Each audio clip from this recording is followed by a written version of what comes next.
everybody, and welcome to a first ever trailer reaction by Everything Horror Podcast.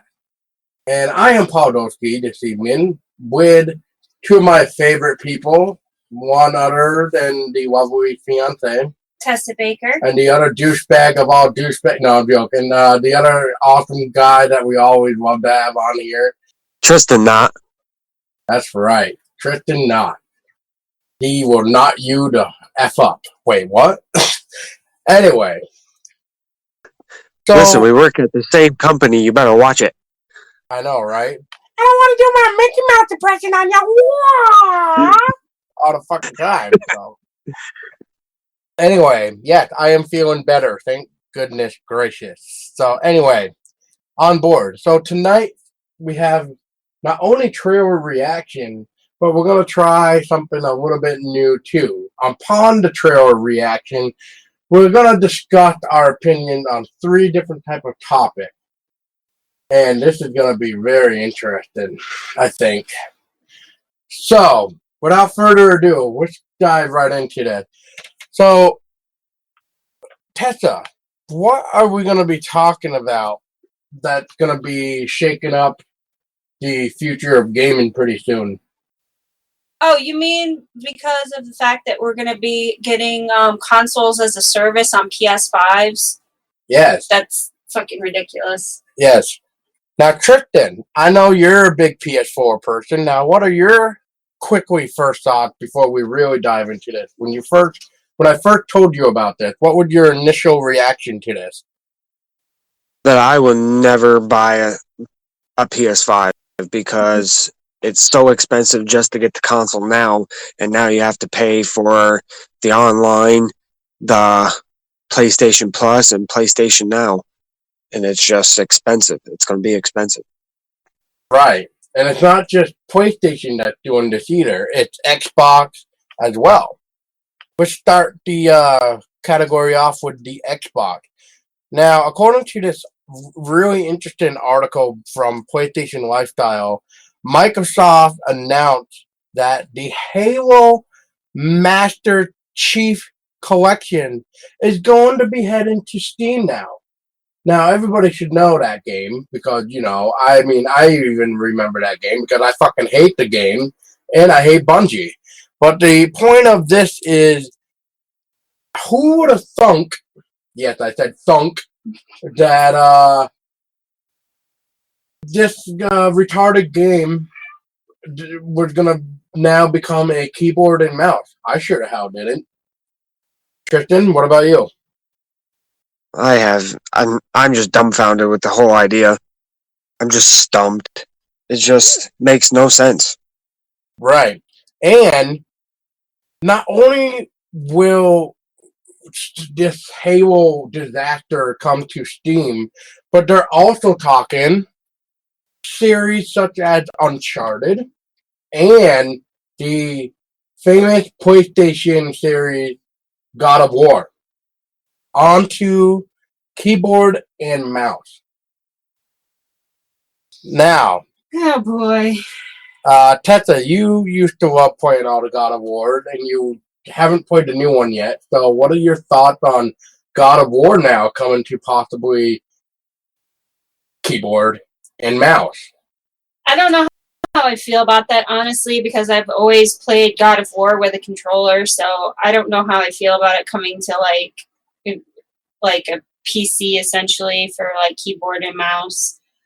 I could probably play it because I have played some games by keyboard and mouse, like Dead Space and stuff like that, but keyboard and mouse can sometimes tend to be more trickier than playing with a controller. It just seems easier. Right. So it really comes down to, why the fuck do you need to buy consoles anymore? Now, just to maybe get somebody else's opinion, Tristan, did you ever play like Uncharted or God of War? Yeah, I played both of the series, and I think if Uncharted went on Steam and you had to play with a keyboard and mouse, it'd be so awful. It would be such a complicated game to play. Why would you say it's complicated? Is it because of all those weird action sequences that we have? It's more like the environment itself. Like, it's a third person shooter, but there's also puzzles you have to do. It's like Prince of Persia a little bit, but without the like mythical creatures, kind of. Right, right.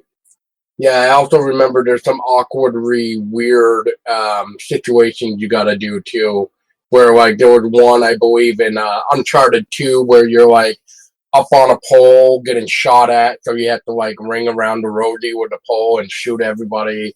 So it's gonna be really interesting to having to do that. I played some game with some uh, keyboard and mouse, but I know as well Steam also allows controllers for certain games as well. So once again though, that falls into the category of okay, well if it's on Steam, I don't actually need to physically buy it because it will just be on Steam on my quote unquote cloud. Now, babe, now, what do you think of like something like Tristan said, but with God of War? How do you think it would play out with like controls, environment, stuff like that when it comes to keyboard and mouse versus the controller, like with God of War? Because God of War seems to focus and rely on combos and all kinds of stuff. But like I said, we haven't played the new one yet, so I can't really say too much. I don't know what to say exactly for this because I would rather play the new game first and see how I feel about it. But as far as like if they were to do like keyboard and mouse, I don't know how that would work because in all the games, God of War games I've played in the past, like you had mentioned, the game does rely on button mashing and combos and stuff like that. So it'd be kind of interesting, I guess, to see how it would play out with a keyboard and mouse. But like I said, I don't know how well it would actually go. Right. Because it could be one of those games where it shouldn't be a keyboard and mouse type of game. That's true. Now, a really interesting thing is that on Twitter there was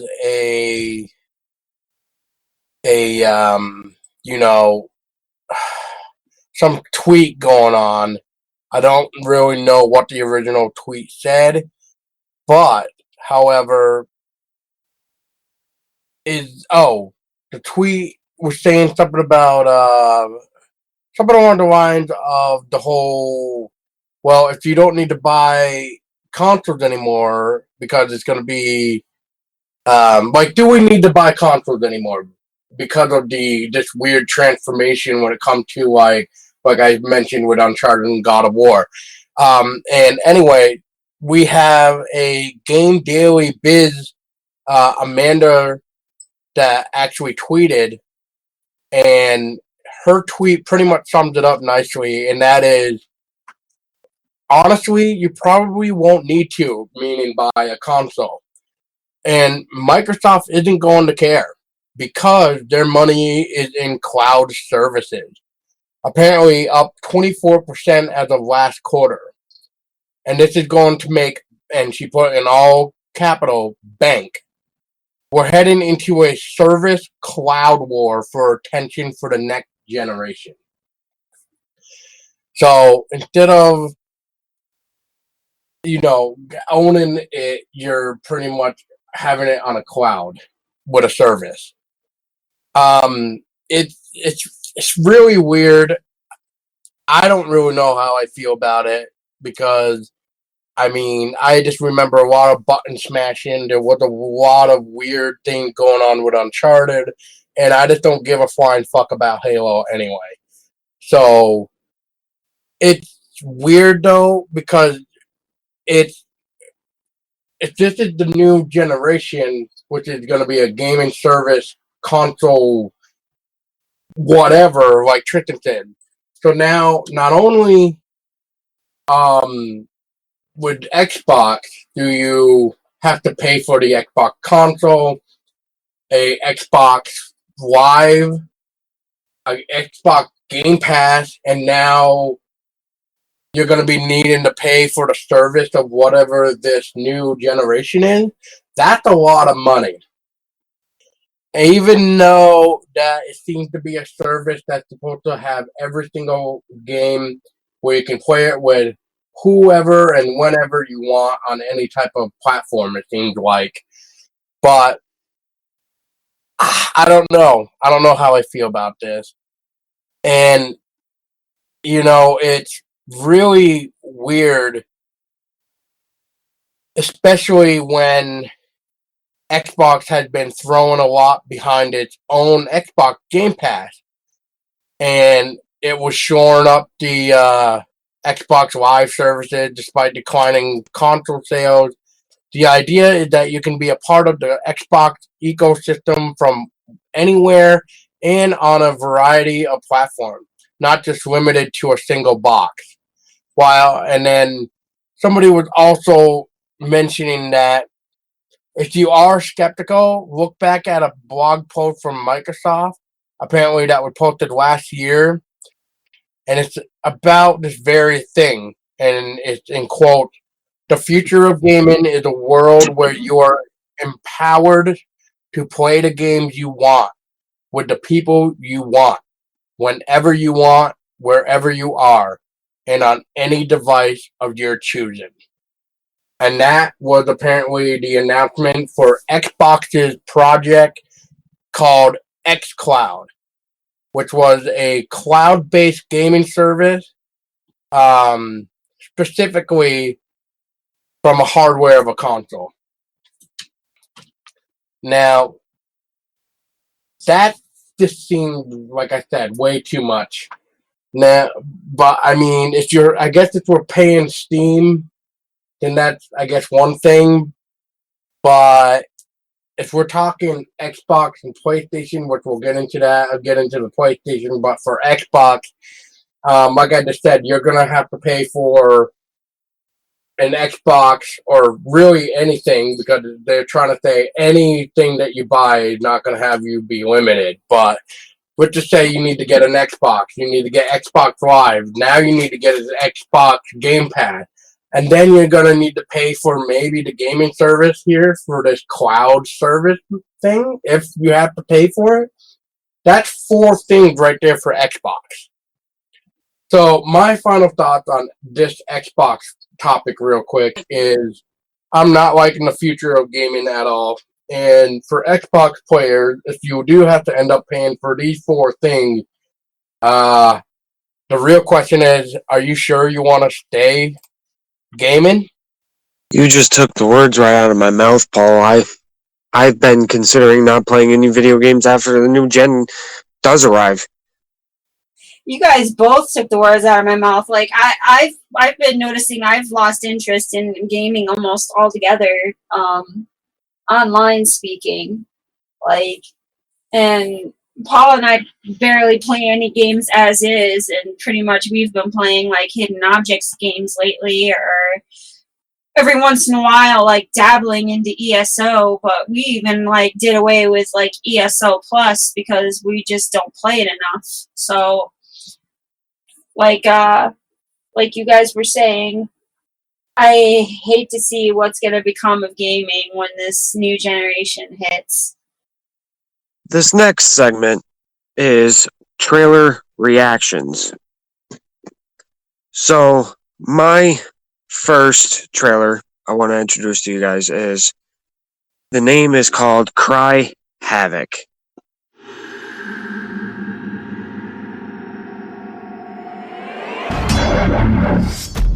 There's a killer here. Something like you have never seen. They call him Havoc.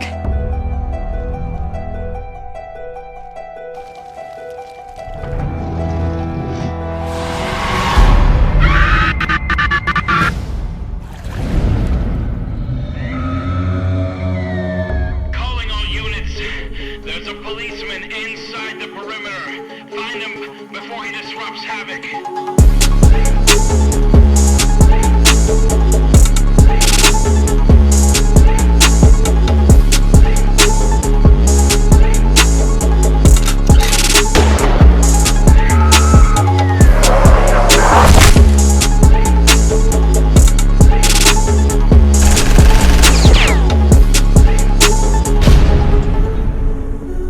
I used to be afraid of death, but now, with Havoc, I control death. I am its master.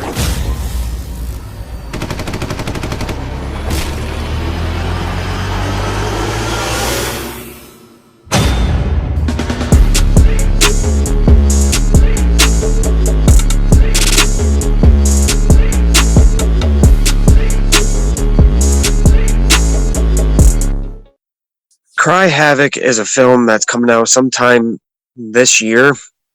So Cry Havoc is an American horror slasher film directed by Renee Perez and is a fourth installment of Renee's Havoc series.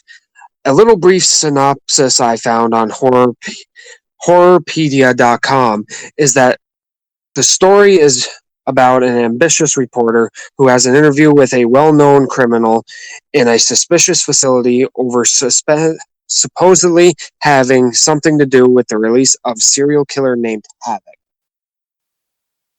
And it's like, it kind of reminds me of any other slasher movie I've seen, but it's a little more graphic and a little more darker than any other film I've seen. So I'm kind of excited to see this. Yeah. Cry Havoc, from my first impressions of this thing, is, first off, is what the fuck soundtrack am I listening to? The killer looks like a ripoff of Jason or some kind of slasher villain. It seems a bit gun and slash hip hop sort of type of film, where apparently someone can control this guy? And then more as I watched the trailer, I almost thought I was looking at the villain that comes really close to the guy from The Town That Dreaded Sundown. My thoughts on Cry Havoc were the soundtrack, it does not match the kind of killer it shows. I thought, what the fuck am I listening to? Hip-hop music for a slasher killer. Also, I'm not sure if I like the idea where the killer is being controlled, and I'm not sure how to exactly feel about the film per se. Yeah, so it's gonna be one of those, I'll maybe wait for it to come out before I really start judging or whatever. So Yeah, I'm not gonna, put it, make a final verdict on it till I watch it. Yeah. Yeah, it's gonna be an interesting film to watch. Oh yeah. It seems like it would be interesting, but I just didn't know if I would be able to finish the trailer because of that ridiculously weird hip hop going on. So the next trailer I'm going to introduce to you guys is a film that's coming out this May, and it's called Brightburn. Whatever you've done, I know there is good inside you.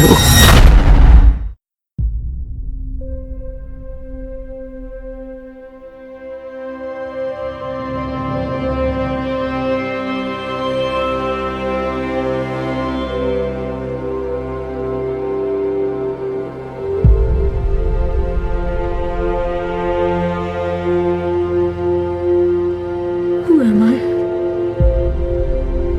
You are a gift.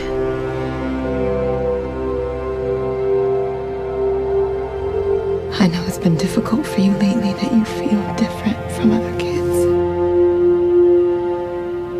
You are different. After your dad and I got married, we prayed for a baby for so long.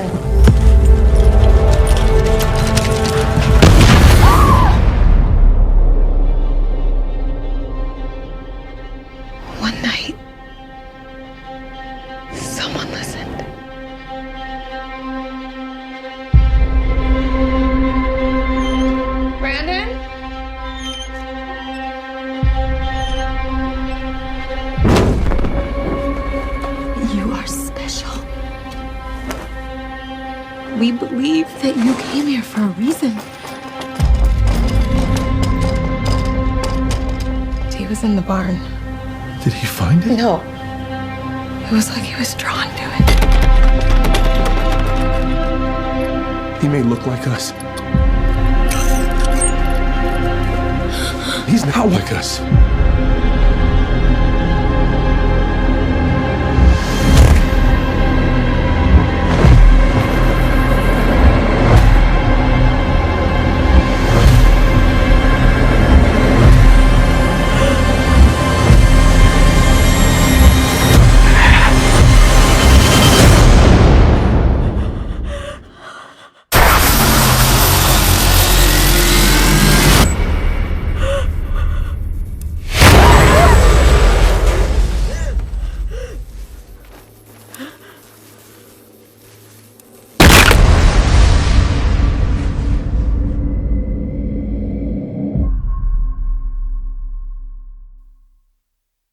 So Brightburn is based kind of like Superman's origin story.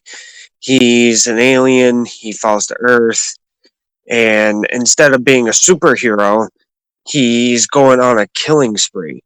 So it's kind of like an interesting film to watch. First glance, I thought that this is no ordinary child, perhaps a space alien or something definitely not of Earth.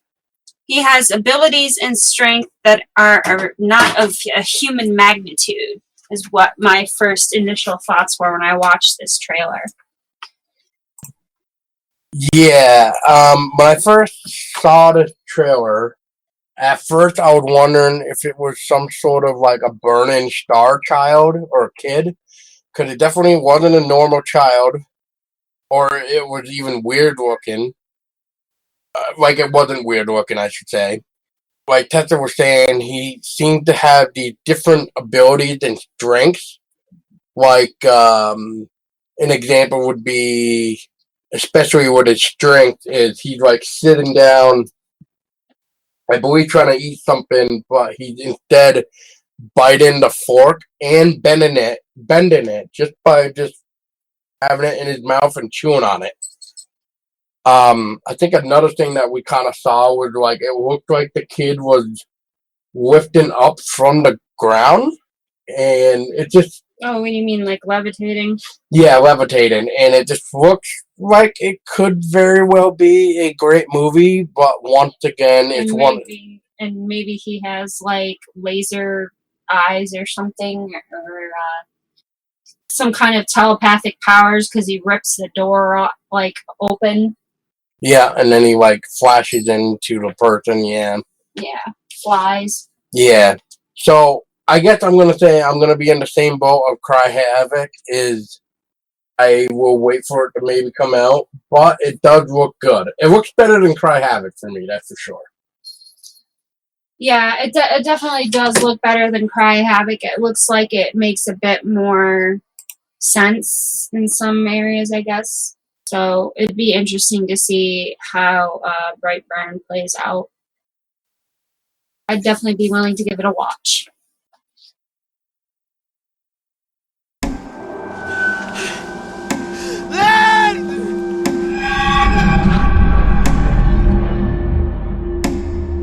They're coming, aren't they? Who are? 3 of them, survivors. They can help us. So how many were aboard? 16. And you were the only survivors? We were thinking of exploring the island. There's nothing out there. Not anymore. This is a dead isle. We're only here because we've no choice. Where is everyone? What happened?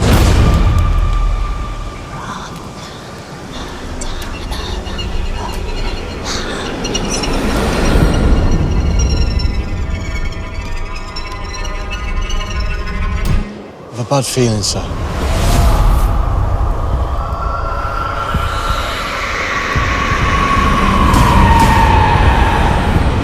I want to know what is going on.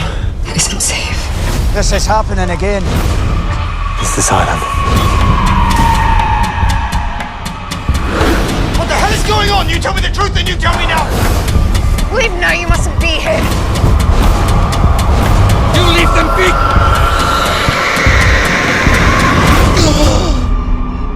We have to get off this island. They won't let me.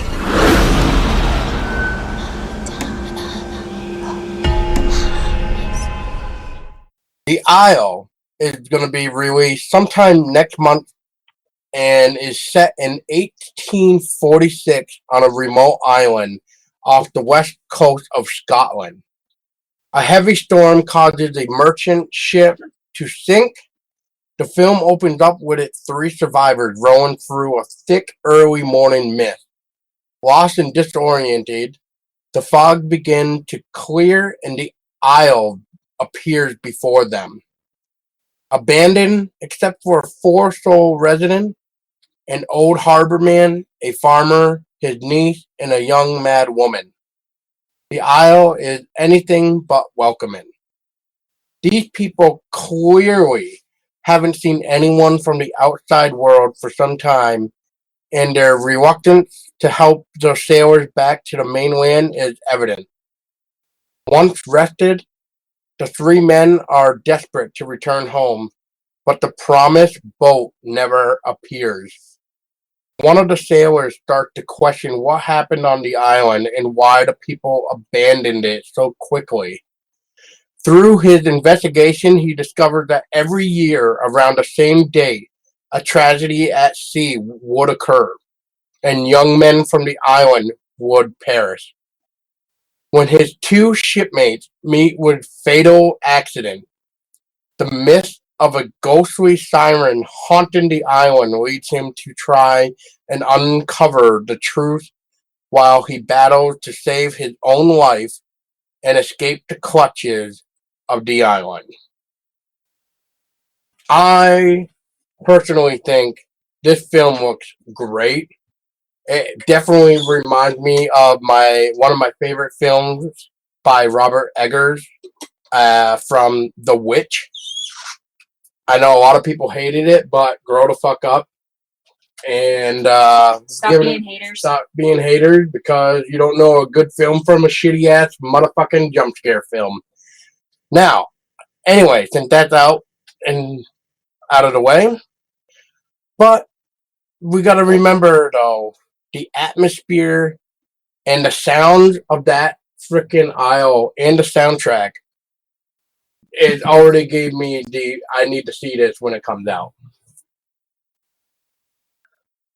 Automatically, when I watched the trailer, I got the witch vibe from the film, and the setting also kind of reminds me of The Wicker Man, oddly enough, because it's a civilization on an island away from everyone else, and it looks like a film I would enjoy watching. It's got a nice creepy island atmosphere, and I like the sounds and the soundtrack tease that it gave.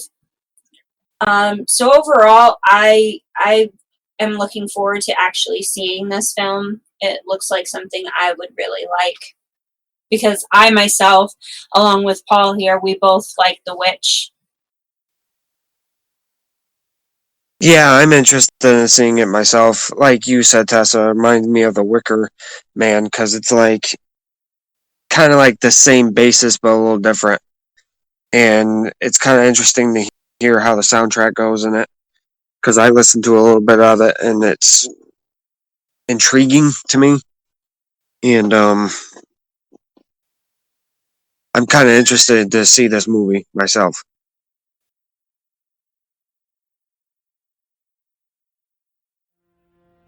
Can I ask you a question, Father? Do you know anything about La Llorona? The weeping woman. It's a folktale.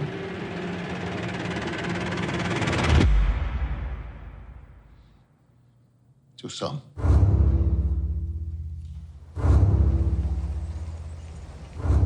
Stay in the car, okay? And please don't wake up your sister.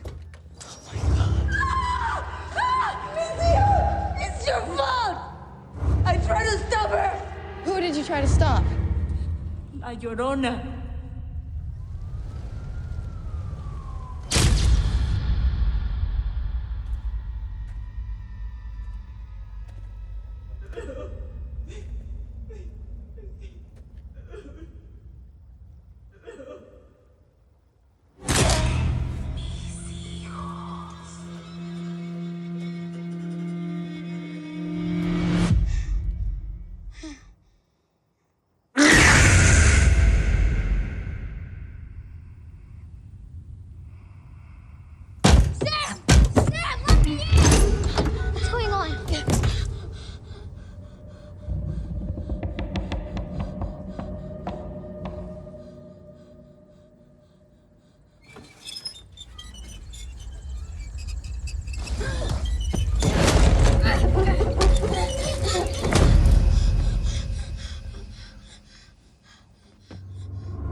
The Curse of La Llorona is expected to be released in April. Should be releasing on April 19th. And the synopsis of this one, just like I forgot to mention that The Isle real quick was probably the longest synopsis I've ever had to read for a film, but it's right out point blank everything. Anyway, The Curse of La Llorona, though. Ignoring the eerie warning of a troubled mother suspected of child endangerment, a social worker and her own small kids are soon drawn into a frightening supernatural realm. Now, when I first saw this movie, I almost felt as if it was a Conjuring vibe for the universe. And funny enough, is yesterday, I believe, and this is March 16th when I saw this, but not March 16th, there was an article that came out that actually said that the Curse of La Llorona is actually part of the Conjuring universe. So when I heard that, I said, great. Another film for this universe? Like, don't we have enough already? But, however, upon watching this trailer, I honestly thought it was great. I think it's what we need more in films that go into this made-up. It's something we definitely need in this made-up universe of based on true events. When some of it doesn't seem to be. It's more of a harshed-up, scare, cash grab type universe to me. But La Llorona, the movie itself, this actually looks decent. And I find it that compared to the other shit films that are part of the universe, this movie is going to probably do the universe justice from the other shit shows that we have seen or had spun off. But they weren't really scary. A lot of people find them scary. I think The Conjuring, in my own opinion, would have been more scarier if we saw the scene with all the lights going off and nothing was really around until near the end, where maybe they were looking at the evidence to really see what was really there, rather than having actors walk around the hallways. I think if everybody here remembers the scene I'm talking about of the first film.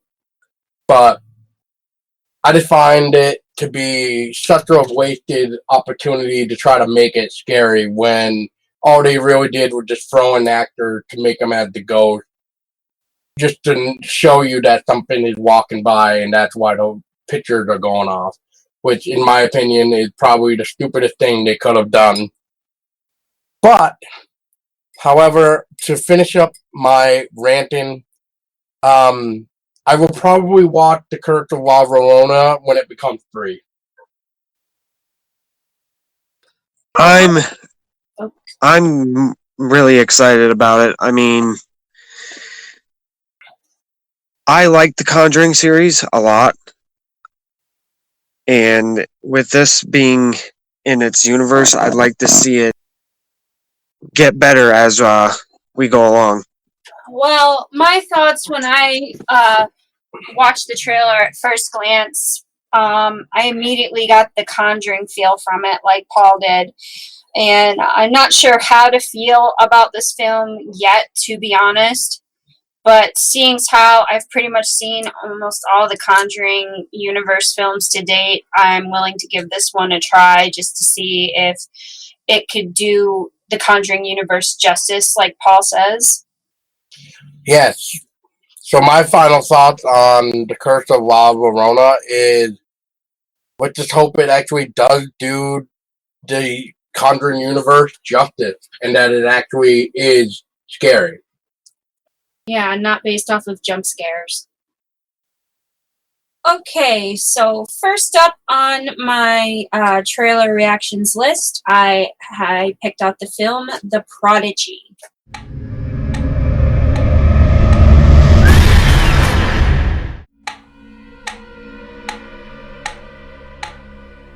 Watch the silver eye on top of the arm. Just watch. Every time it swings, let's pretend we're unraveling a piece of string, little by little. Let's pretend that piece of string is time, unraveling minute by minute, second by second, going backwards, time slipping away. Everything around you, this house, my voice, your mother, all these things are getting further away. We're going back through your life, back to when you started school, when you first learned to walk, when you were just a baby, back to the day you were born, back to the time before this body.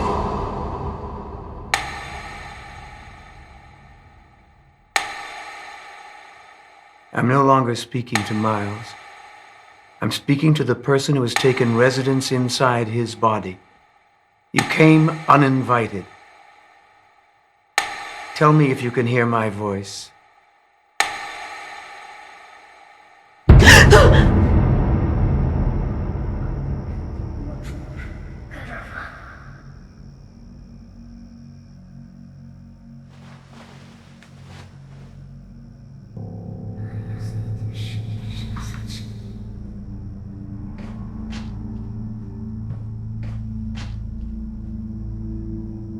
Miles?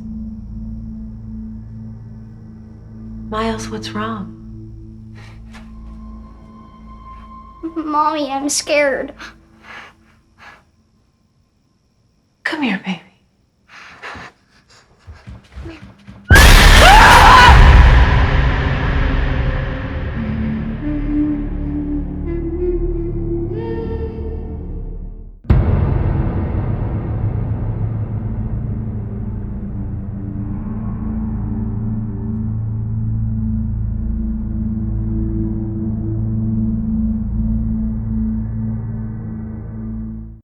The release date for this film is already out. It was released February 8th of 2019. This film also has the same producer from the film Exorcism of Emily Rose. So a little brief synopsis of the film is: a mother concerned about her young son's disturbing behavior thinks something supernatural may be affecting him. So at first glance, when I watched this trailer, it gave me the Omen feel.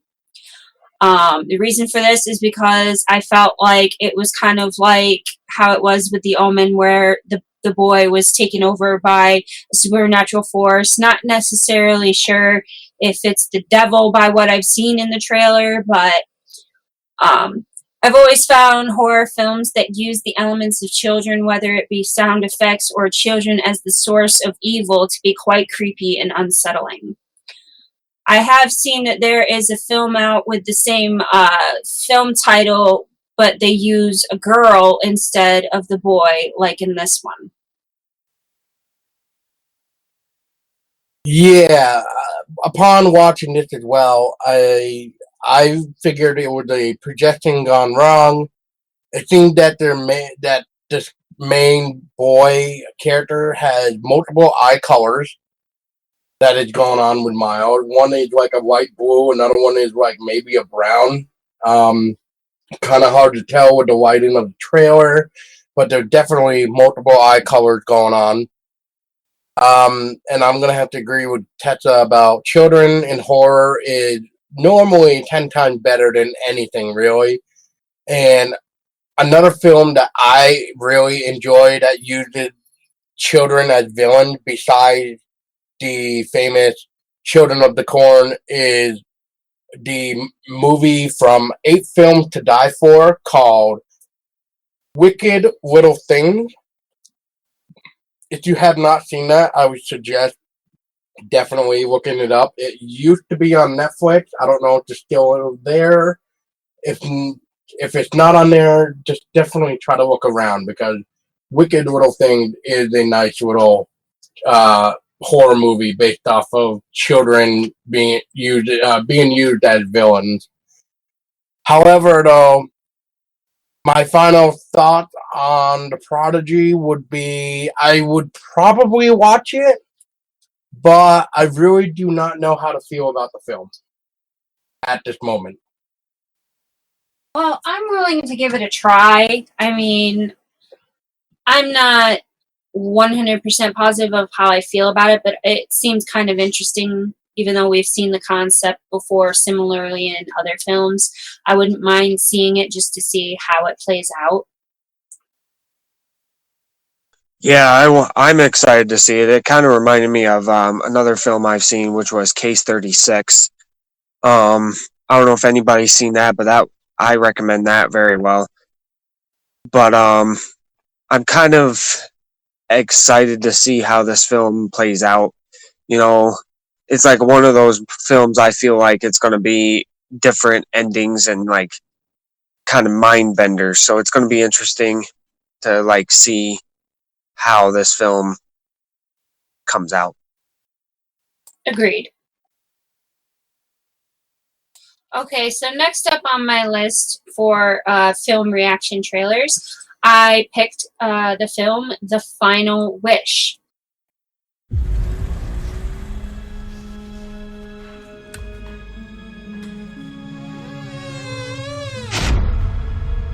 Mom? Dad?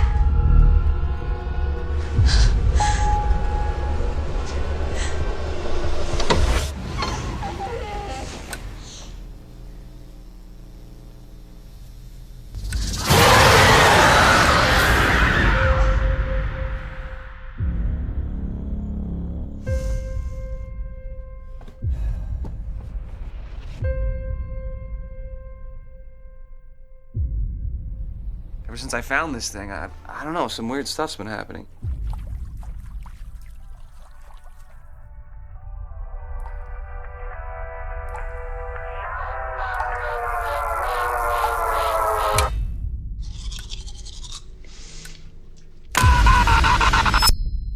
Hello. Mom? You never listen to me! Did you make a wish? Aaron, it's a miracle. Your father is home.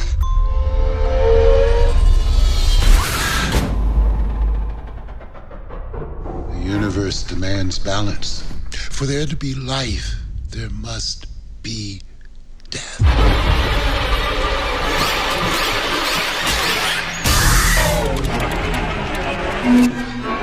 Aaron!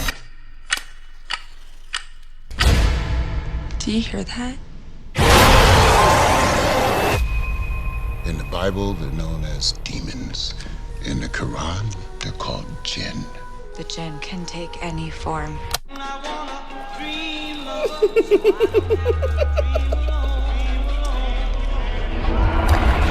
You can't run from this, Aaron.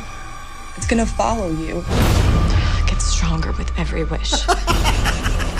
That's not Dad! That was a demon, Mom. What is wrong with you? Don't you talk to me like that!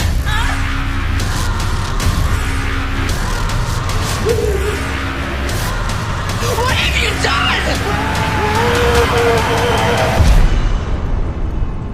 Be a good son. Make a wish. I can't. Die. Now, this is another film that's already been released. It was released in January 24th of 2019, but it looked kind of interesting to me. So a brief synopsis of the film is, after the death of his father, Aaron returns home to help his grief-stricken mother and to confront his past. Going through his dad's belongings, he comes across a mysterious item that is more than it seems. Upon watching this trailer, my initial reaction at first glance was I felt that this film had some elements of kind of like the Wishmaster, namely the use of the Djinn, aka Demon Genie. The use of the variety of character faces from this film I found to be very interesting. It piqued my interest immediately when I saw how many familiar faces were in, familiar actors that I've seen in other films all together in this one film. I'm curious to see how well it's going to play out with so many talented actors. I definitely would like to see how the actor that portrayed Candyman does in this film.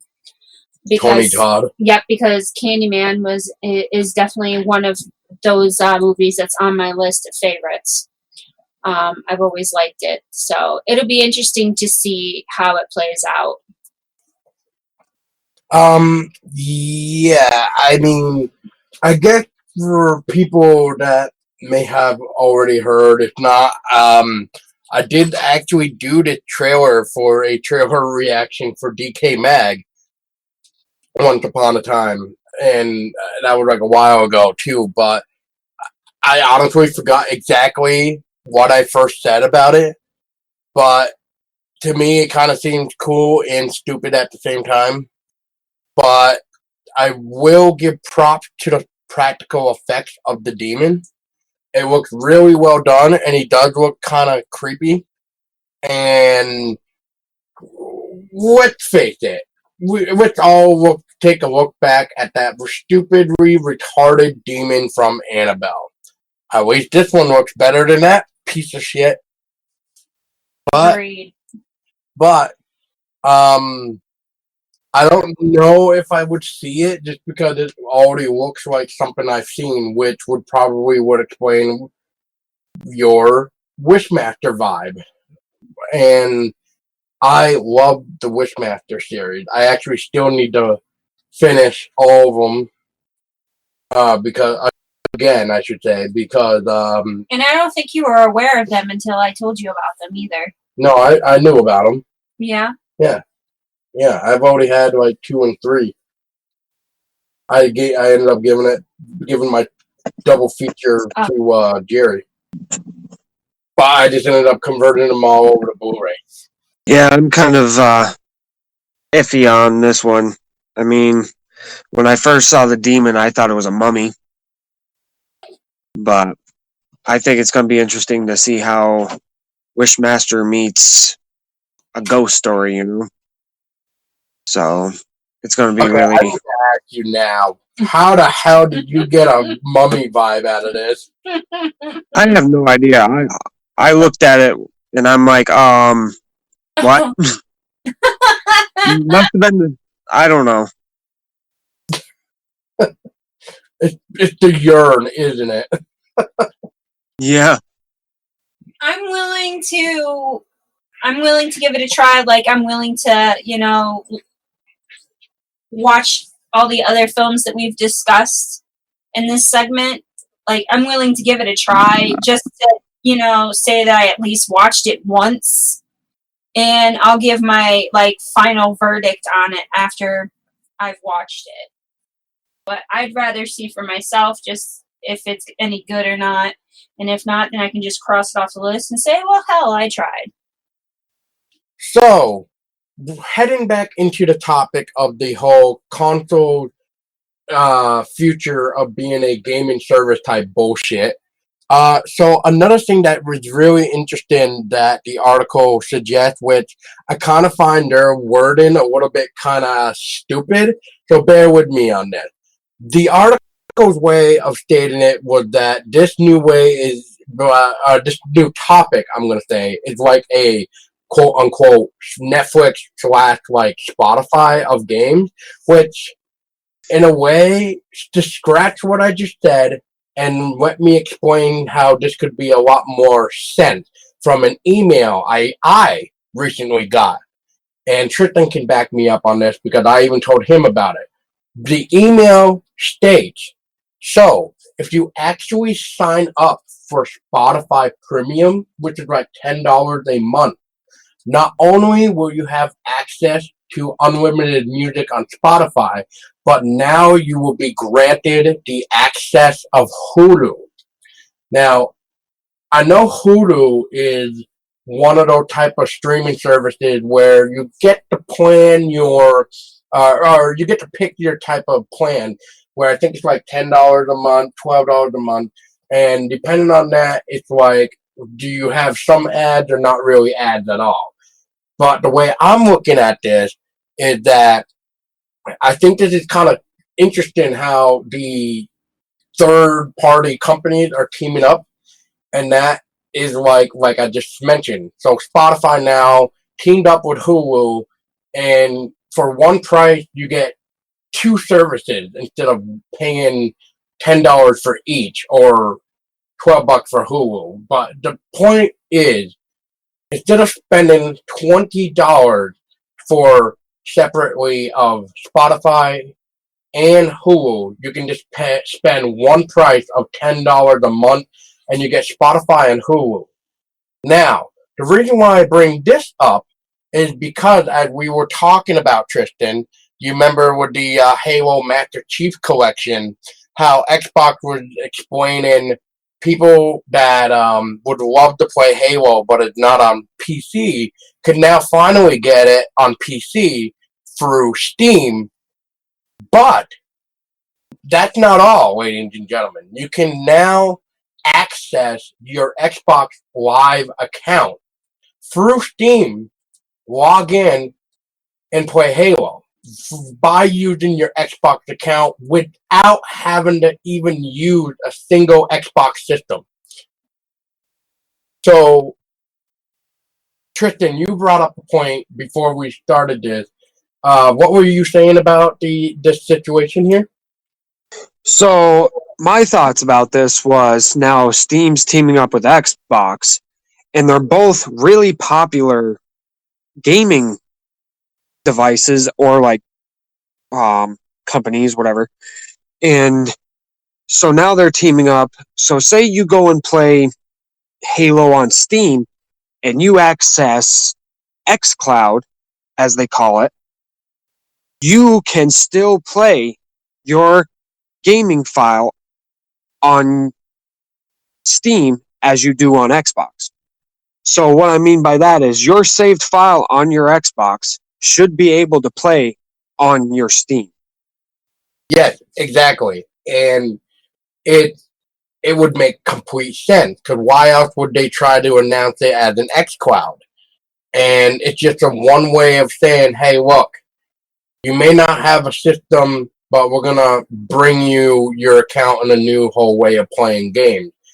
And I think that it's an interesting idea. However, see, this is where the problem becomes. Without a console, some games can't even run properly unless you have a really badass computer.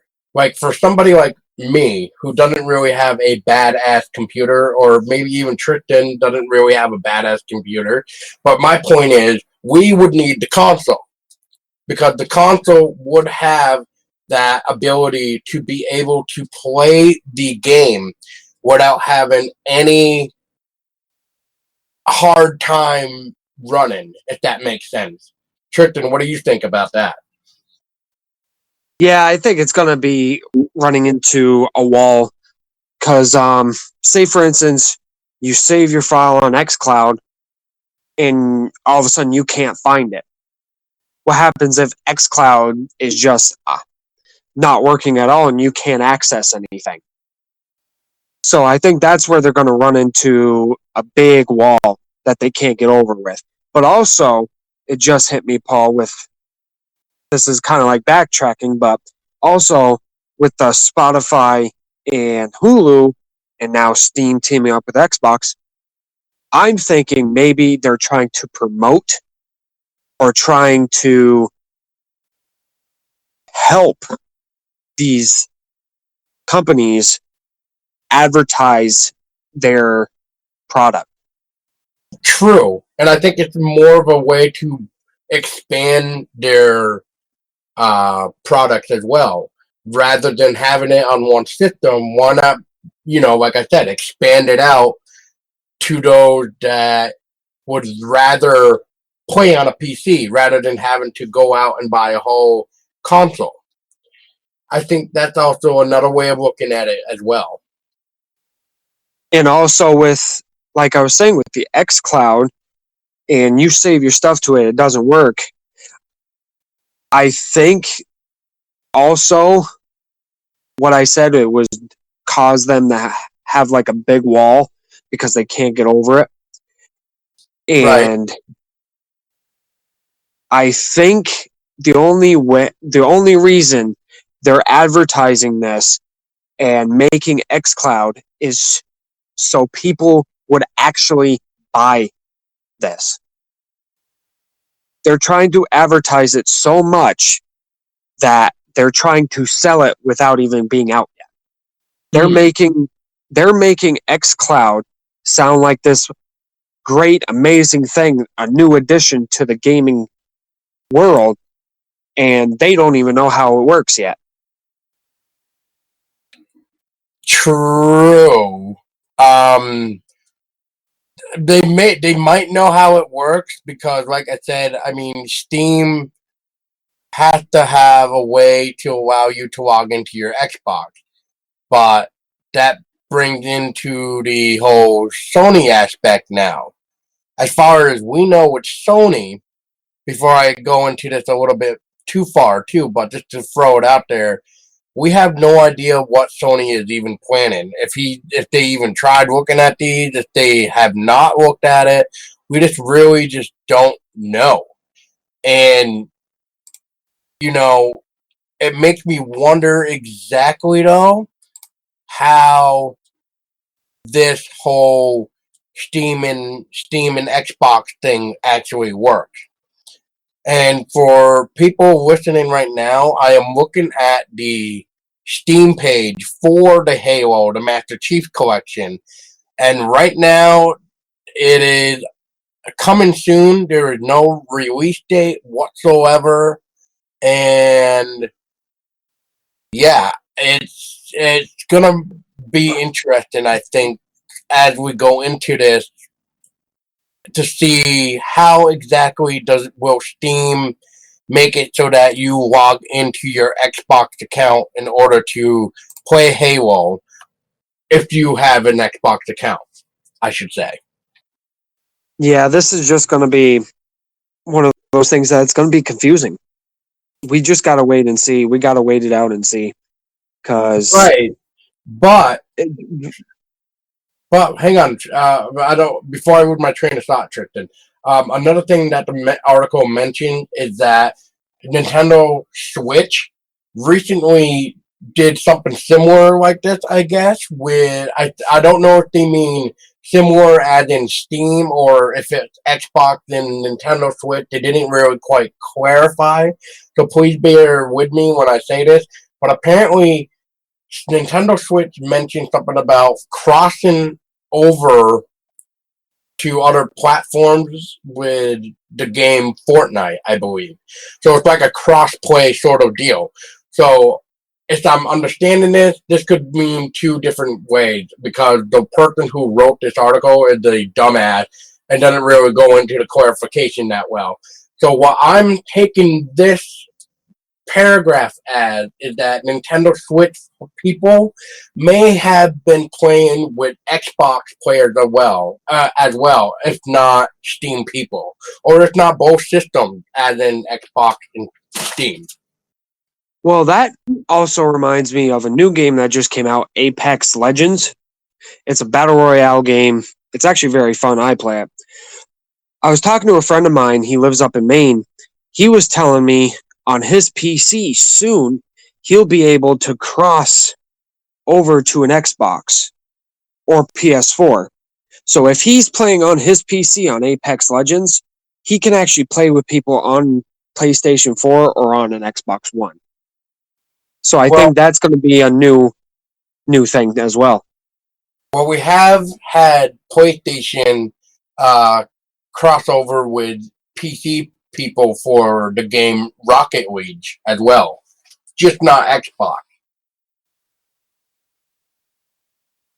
So I guess my final thought for this is that I think with the way this is coming together, it's a way of expanding while being able to play with people that you normally would not have because you did not have the same exact system. That's the way I look at it.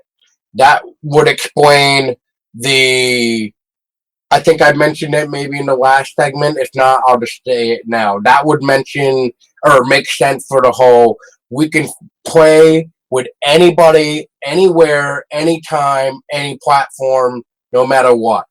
And I think that's where this will come into play.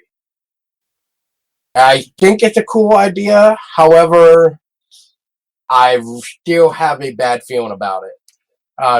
Tristan, do you have anything else to say, or do you have any final thoughts? I'll let you take the floor. Yeah, my final thoughts about it is that I see a bunch of holes in the process. I mean, it's a cool idea to do all 4 systems like PC, PS4, Xbox, and just do cross-branding and play the games that you want to with your friends on different systems. I think that idea is cool. But this whole idea of, all right, let's save your game to a cloud, and then how do you know if it's going to even be there when you go back to it? So I think I'm a little bit of 50-50 right now. Like I said, I think it's a cool idea, but I see a lot of holes in the system. But we'll have to wait and see. Coming back to gaming trailer reactions, let's start off with my first choice that I picked, and it is Unholy.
And the release date for this is for the year 2019. There isn't a specific month picked for this game yet, but a brief synopsis of the game is: becomes Saida, a mother in search of her abducted child, venture through morbid streets of the last city of a dying planet. Challenge a repressive regimen under which your whole life is determined by which social caste you belong to. Save your child and find out if escape is even possible. I thought that this game was very interesting looking. When I first watched the trailer, I got a dark horror feel. And I instantly got an agony vibe from it. with, a touch of Bloodborne atmospheric feel. I did get to hear like a sampling of the soundtrack, which I'm digging it. It's actually pretty cool. The environment looks amazing and well done. And personally, I can't wait to see how this game turns out. How about you fellas? What were your guys' thoughts when you first watched the trailer? I'm excited for this game. I mean, I did a little bit of research myself because I didn't really know a lot about it, but it is going to be a combination between horror and stealth. So it's going to be one of those games where it's going to be kind of complicated, but not really. But I think this would be a game that it would be best as VR. So you experience it a lot better than you do with a controller. So, I mean, the story-wise, I hear it's actually going to be pretty good. But I think either playing it with a controller or playing it with the VR, it's going to go both ways. I think it'll be top-notch. Yeah, as Tessa mentioned, it does give off like a Agony vibe, but it almost looks like the Agony game that we never actually got. Even though this doesn't look like it's full of nudity, like Hell is in Agony, but it's more centered, unfortunately. But there's reason behind why they had to censor some things, because otherwise they wouldn't be, the studio would be going through some more bullshit than what they already have gone through. So I respect that in a way. However, though, a couple months down the line after the original release of Agony, they actually put out a Agony unrated version, and the only way people will be able to play that on consoles if they did like a limited edition of a physical version of it, because there would be no way in hell this would be able to be available on like PlayStation Store like the original is. So that's the only downfall I found with Agony, is that it wasn't really what we could have really gotten. To me, it was a big, not failure, but a big disappointment in a way. I mean, I had a little bit of high hope for this, and what we got doesn't really necessarily feel like it worth what I backed on Kickstarter when I did back Agony. But they are making another game in the Agony universe called Succubus. So I'll have to wait and see. However, though, as for Unholy, it has a dark environment. It's very interesting as well. I do have to agree that it does feel like a Bloodborne sort of layout of a background. Which, by the way, for those that do not know right now, there is a company in the works of making a Bloodborne board game. I will try to find some information of a link for that, and I will make sure to post it in the description of this episode. So make sure, as you're listening, that you check the description for a link for the Bloodborne board game. And if I, for some reason, do not have one on there, can you please let me know, and I will definitely fix that. Anyway, going back to Unholy, I am pretty much looking forward to this. Do I have high hopes? Not really, because like I said, Agony had pretty high hope for me, and we ended up kind of getting shit on a little bit. So, and the sad thing about Agony 2 is that it was a team made of people that even worked on AAA games. And that's what's sad about it. My last choice that I went with was The Lighthouse.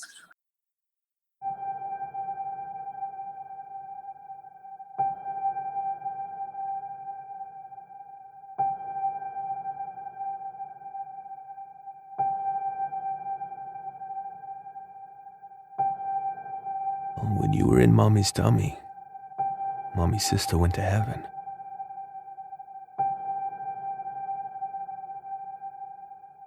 The church was filled with bright yellow lilies.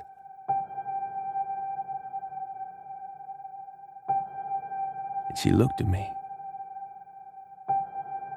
and said she wanted to name you Lily. Lily. After the most beautiful flower she ever saw. Lily. Lily. Lily.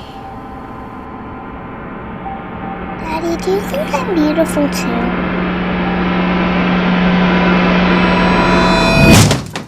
Jack. No.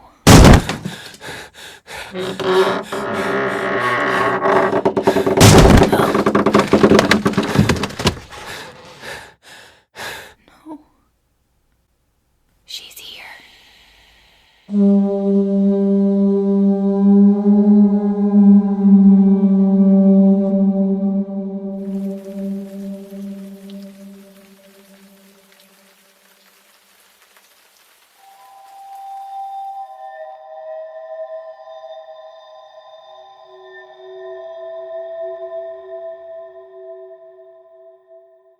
The release date is yet to be announced. I'll give a brief synopsis on it. The Lighthouse is a uniquely crafted thriller with a glimpse into a psychotic alternate dimension.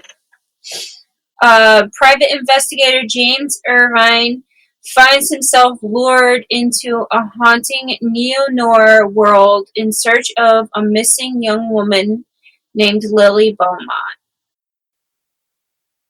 So, Paul and I, we've played the demo for this game, and we did commentary for it as well.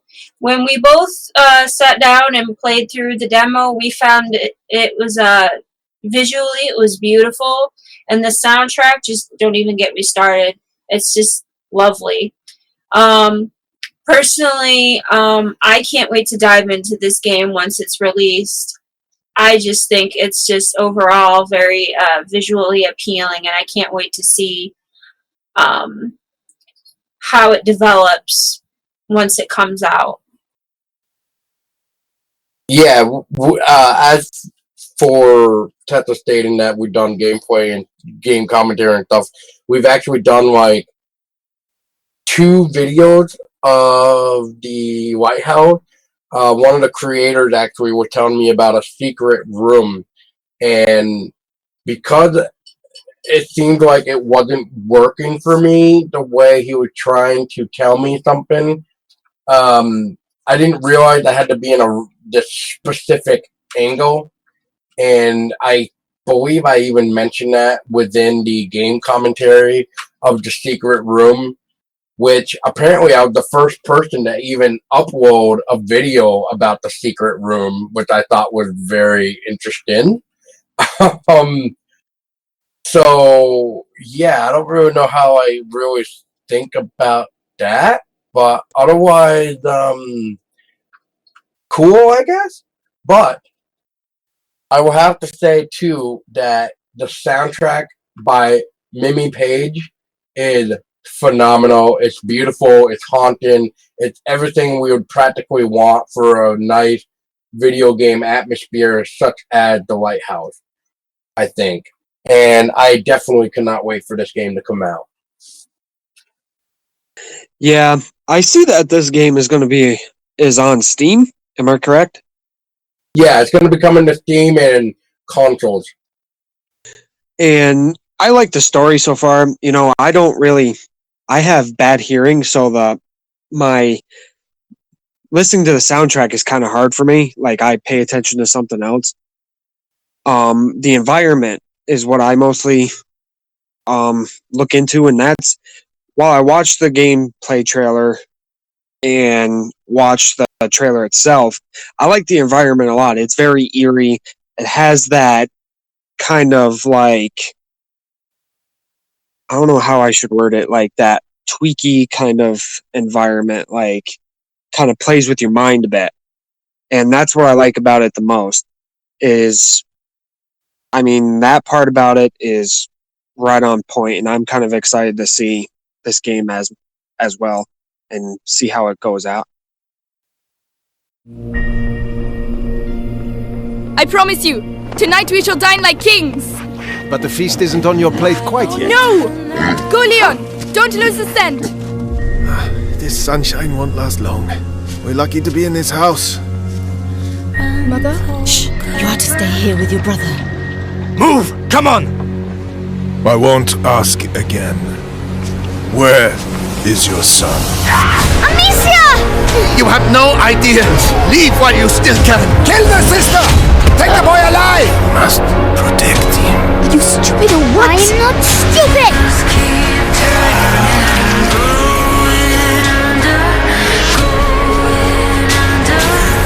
I know you, Amicia de Rune. Amicia, you killed him. I didn't want to. There's something in the ground, Amicia!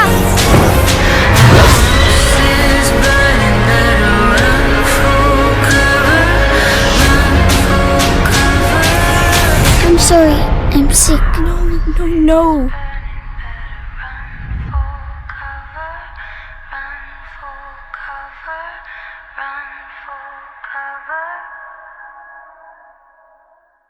All right. So my game trailer that I picked is a game coming out on the Xbox, PlayStation, and PC in May 14th. On May 14th. There we go. Now, within a Plague Tale, I didn't just watch a regular trailer like I have, but in this type of trailer reaction, I wanted to go full-blown 16-minute gameplay of this. I wanted to see some actual gameplay to really see if it really catches my attention. Did it? Well, let's first find out what the synopsis is. So, in 14th century France, we find out that Amicia, oh man, I'm going to butcher this name already. We see that this big sister, we're just going to say, is helping her little brother on the run from soldiers trying to survive a unstoppable swarm of rats that had been caused by the Black Plague.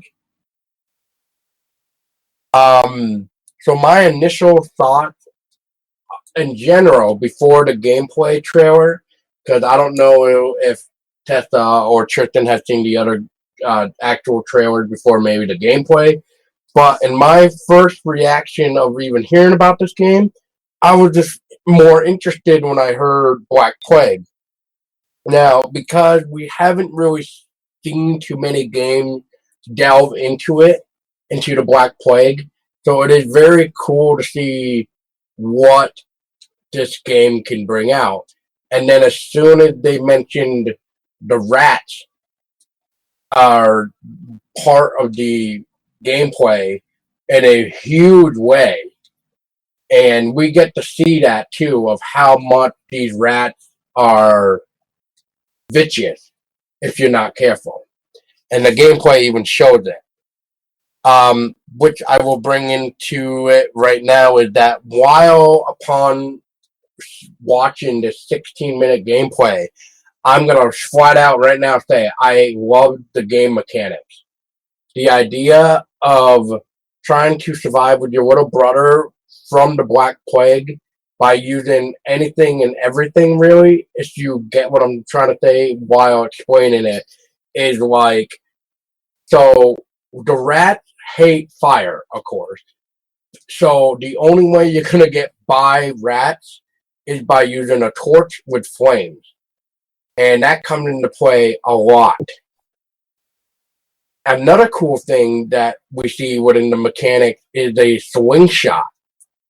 Now, what can you do with a swing shot? Well, maybe you can use the swing shot to get those guards that you don't want around you to be the distraction for the Black Plague rats. And all you have to do is knock out the soldiers' lanterns. And once that happens, you just see the rats go to town. And that animation for the rats swarming soldiers and taking them down is goddamn beautiful. And looking at the behind the scenes of how they made the rats is just phenomenal and cool at the same time. So real quick, I like the idea of rats as the enemy, and it's something we haven't really seen a while, actually, I don't even think in ever. And the last thing I will state is that the sounds and the soundtrack, from what I can hear, and just the graphic alone is gorgeous. And I think it's gonna shine, I don't want to say light, but in a way it's like light into the Black Plague of what has happened within the real world of the world. Yeah. Well, when I sat down and I actually watched the gameplay for this, I thought that the look of this game was just awesome. The mechanics look smooth, right down to the swarm hive-like activity of the rats. This game just looks visually pleasing to the eyes. It looks like it has a good storyline, gorgeous atmosphere, and from what I heard, the soundtrack sounds amazing too. Even the sound effects for the game are spot on. I'm actually looking forward to this game, and Paul and I, we've actually been keeping up with the development of it. How about you, Tristan? I'm really digging this game so far. I mean, I saw the gameplay trailer and the trailer itself, so I can get a better look at it. And Paul took the words right out of my mouth. This is the first time that we've seen actually natural things that have happened be in a horror video game. Like, the Black Plague was a very scary time, and the rats don't even get me started. So I like the environment. I like how it's dark. I like how the story is so far, and I like how the only way you can keep these rats away is by just a torch, which makes it more suspenseful. And that's one thing I like in a horror video game is the suspense. So I can't wait to try this game out myself. So my final gameplay trailer, or game trailer, because, we were just talking about gameplay trailer, so now let's go back to an actual game trailer. That's even if you want to call it a trailer. And this trailer is called The Dolls Island. Peggy 18.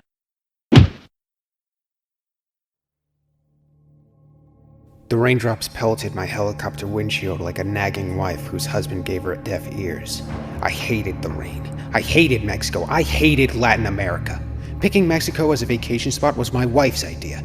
She wanted to see the beauty of Mexico. Me, on the other hand, I wanted to go to the US of A. I was thinking of moving some businesses there. I could faintly see the outlines of Lake Xochimilco as the main rotor droned on. This helicopter was my most treasured possession. It gave me the luxury of escaping from everything, and just being in the air to clear my head. My alarm started sounding off. I looked at my radar. I was losing altitude and fast. It was as if there was an unseen hand dragging down my copter. And before I could gather my thoughts and radio in on my situation, tree branches were the only thing I could see on my windshield as the helicopter crashed to the ground, and I blacked out. I had heard of Isla de las Muñecas from a YouTube documentary. In English, it meant the Island of Dolls. It used to be a tourist attraction some years back, but now it was deserted. I wonder what kind of sadistic people would want to see an island filled with decapitated dolls.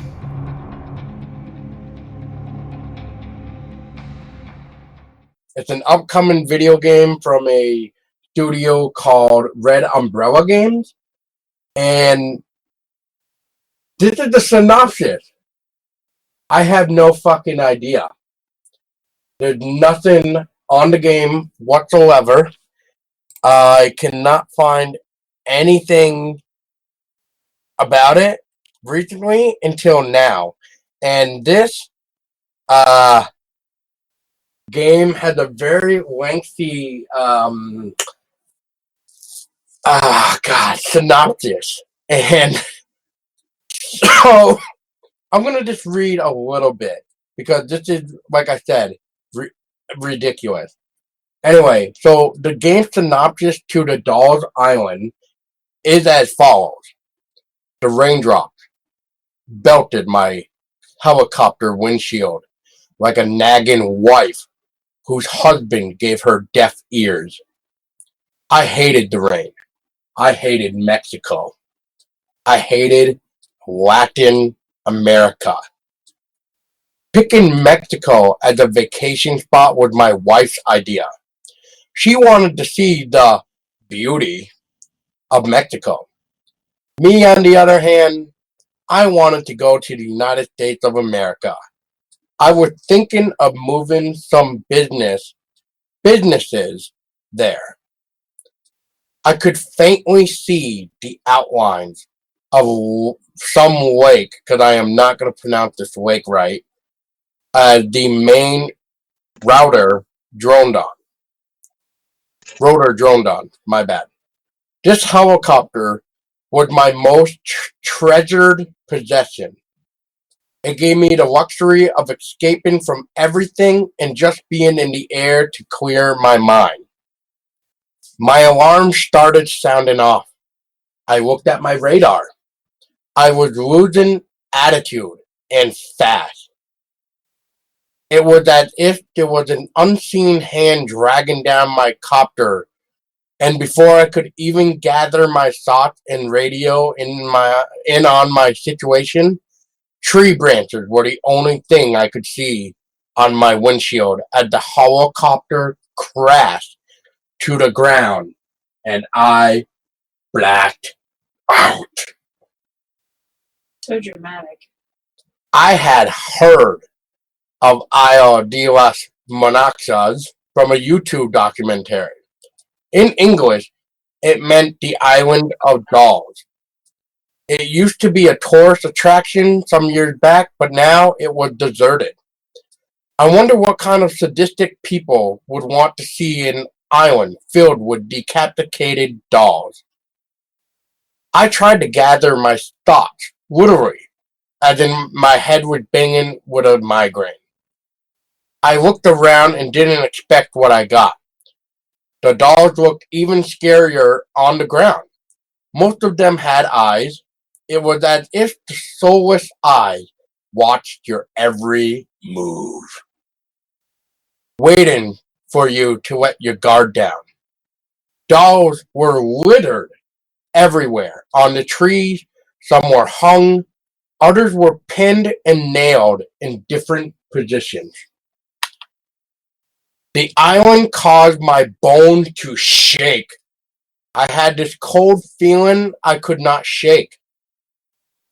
What?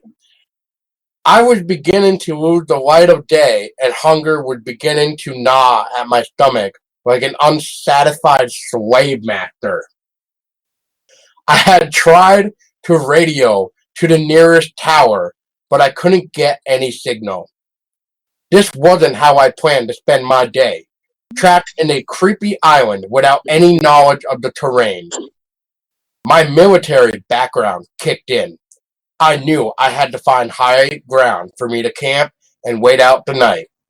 I ravaged through my things in the helicopter, and luckily I found a lighter, 2 energy bars, and 2 glow sticks.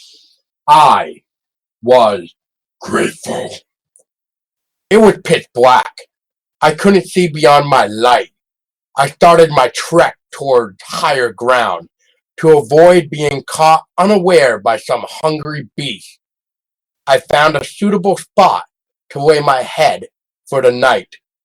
I gathered as much dry wood as I could, which was a task due to the rain in these parts. When I gathered the wood, I lit it up, and I was happy to have warmth.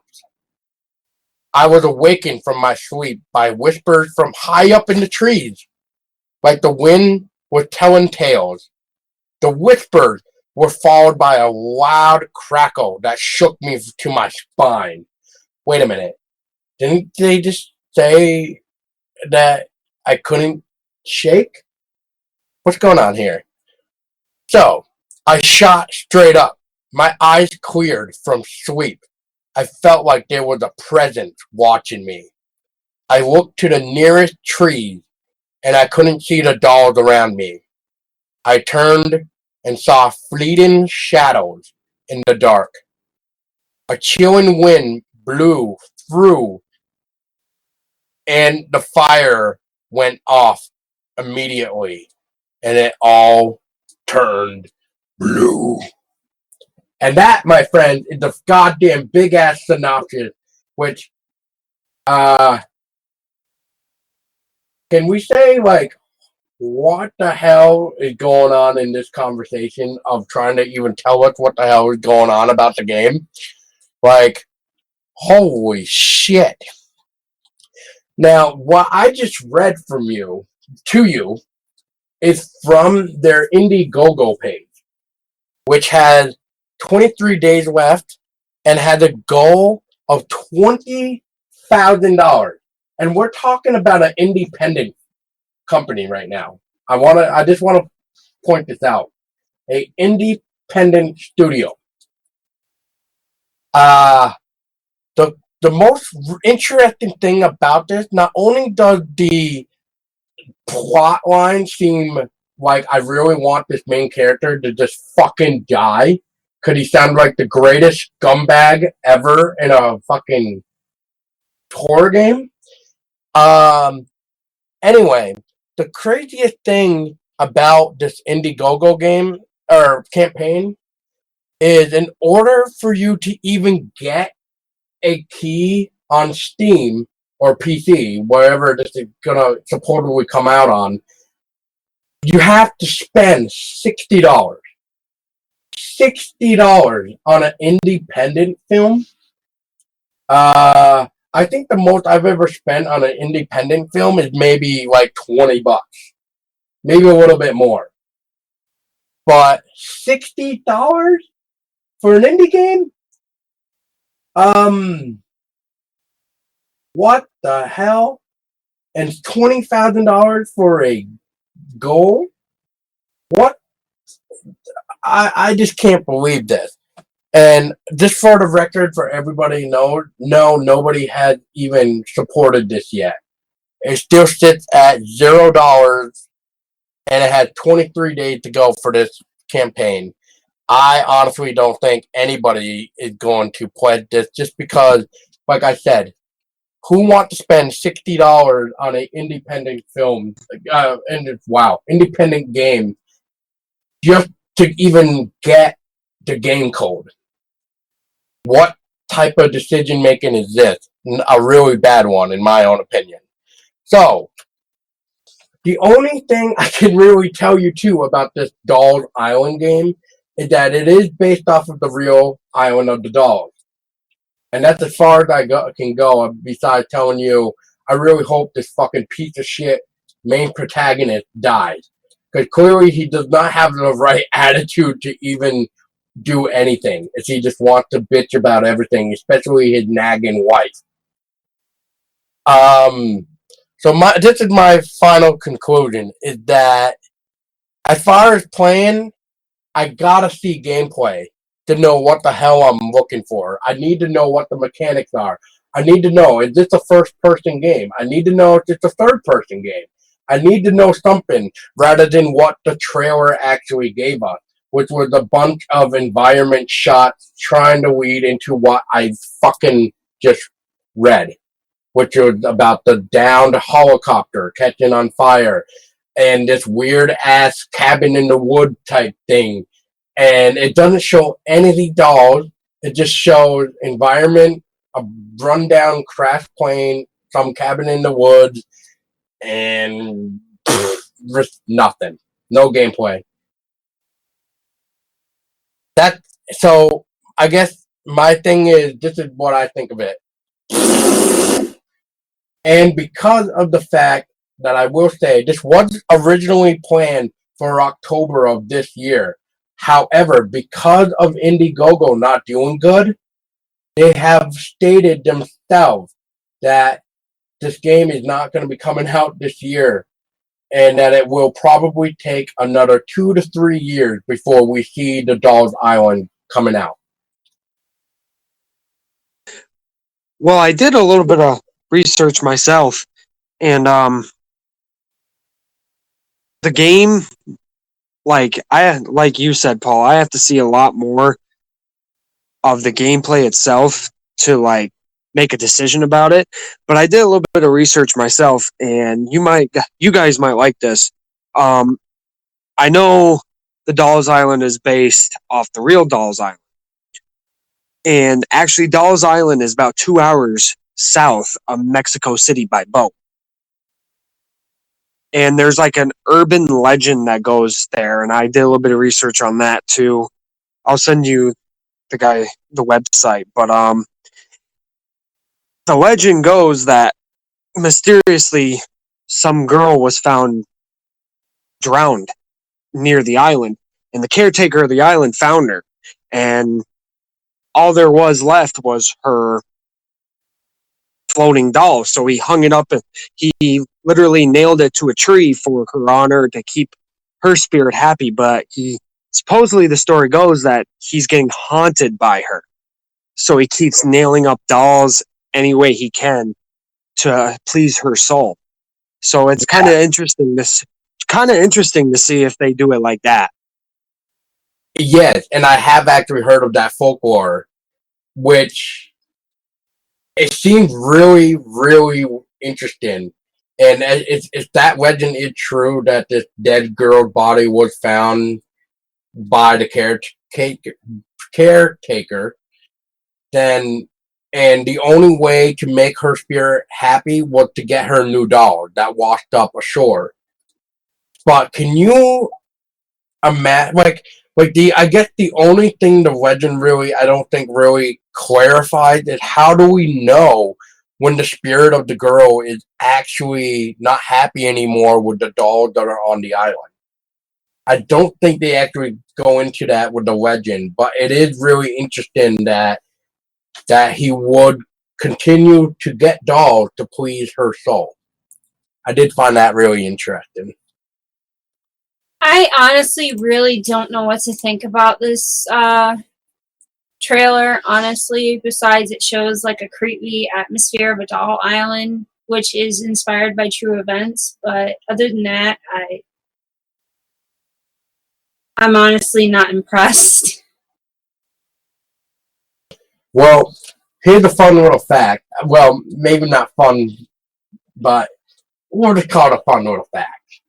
And that fun little fact is, these guys reached out to us on Twitter. Wanted to do an interview. Oh, yes. And it got to the part where they got too busy that they wanted us to send them the question, and they were going to record it, and I would have to record the questions in my voice and piece it together. I'm still waiting for them to get back to me. And that was back last year in October or November, somewhere around there. I want to say October. So, what happened to them? Why they never got back to me? I don't know. But I did notice that they were looking for trailer reactions of their game. And like I said, I am not too impressed. And I don't think you guys will be either, especially if you guys want to plan on spending $60 to get a code for the game. No thanks. Mm-mm. That'll be a hard pass for me. So, my game trailer that I'd like to tell you guys about is Chernobylite.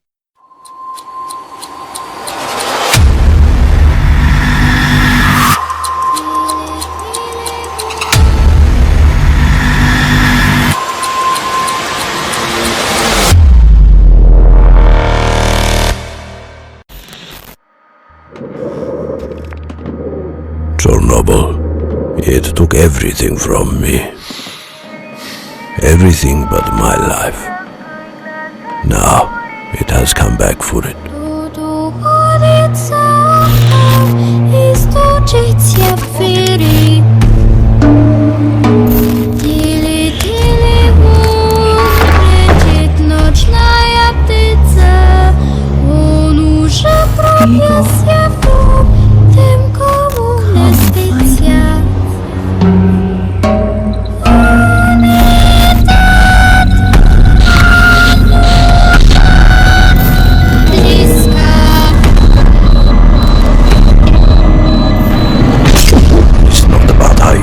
Your fears.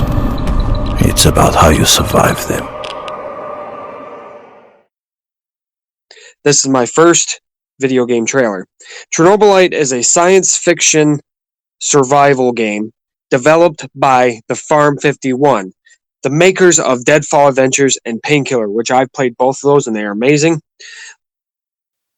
The game is dated to come out sometime this year for the PC, Xbox One, and PS4. The whole basis around the game is you have to explore the radioactive areas of Chernobyl and face supernatural horrors caused by a substance called Chernobylite, which Chernobylite is a substance that was caused by the nuclear explosion. And it's causing all this supernatural things to happen. But anyway, the objective of the game is to find your girlfriend and figure out her disappearance. So, just so you know, the gameplay and everything, Chernobylite is supposedly going to be a first-person shooter. And it's going to be open world, but it is going to be played online, and it's going to be one of those games where you have to craft things just to survive. So I'm kind of 50-50 on it right now. Like, it could go both ways. This could be very well done. Graphic-wise, so far it's pretty good. The story-wise, it sounds pretty good.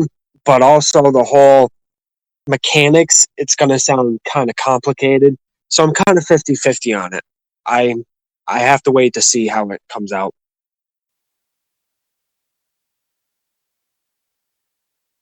First glance, when I watched the trailer for this game, is I got like a supernatural and post-apocalyptic feel.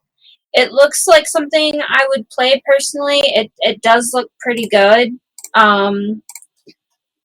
So, yeah, I'm willing to give it a shot. When I first watched this, I almost got the vibe of Metro. If anybody is familiar with that franchise or series, depending on how you want to look at it. It's almost like it's Metro, but with like a supernatural feel, which I thought was really interesting. And as much as the environment looks similar to like Metro, I actually enjoy this type of environment feel.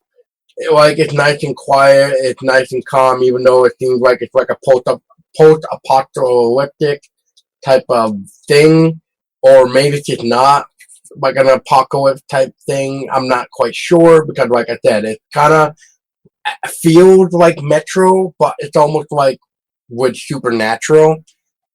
And I just feel like maybe if it's done well with Chronobite, that if it does well, this could actually maybe become its own universe, just like Metro. So, yes, I am looking forward to it. I agree with you, Paula. I mean, I never thought about comparing it to Metro, but you make a point. So, my next game trailer I'd like to introduce to you guys is Negative Atmosphere.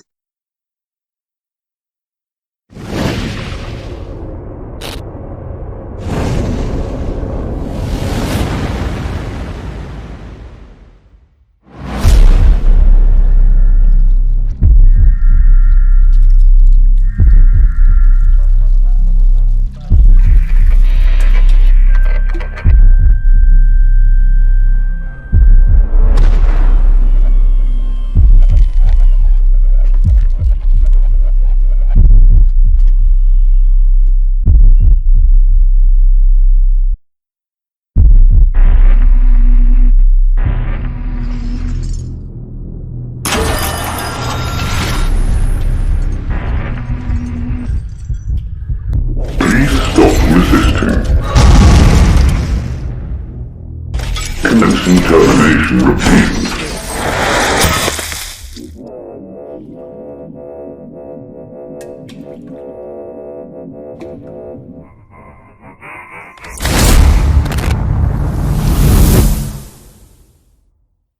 So, Negative Atmosphere is a sci-fi horror game made by Sunscorched Studios and is also made by Unreal Engines, which is the makers of the famous Unreal Tournament series.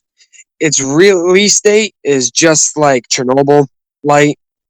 It's still unannounced, but it will come out this year. It will first be available on PC and Mac, and after that, with the fundings, it may come out on consoles. We're not sure. But the whole story kind of resembles kind of Dead Space. So you play as a 49-year-old combat medic named Samuel. You're aboard this spaceship named the Rosanov. Sickness breaks out on the ship, mutating the living passengers and the robots. Your objective is to face off against all the horrors in the game and escape.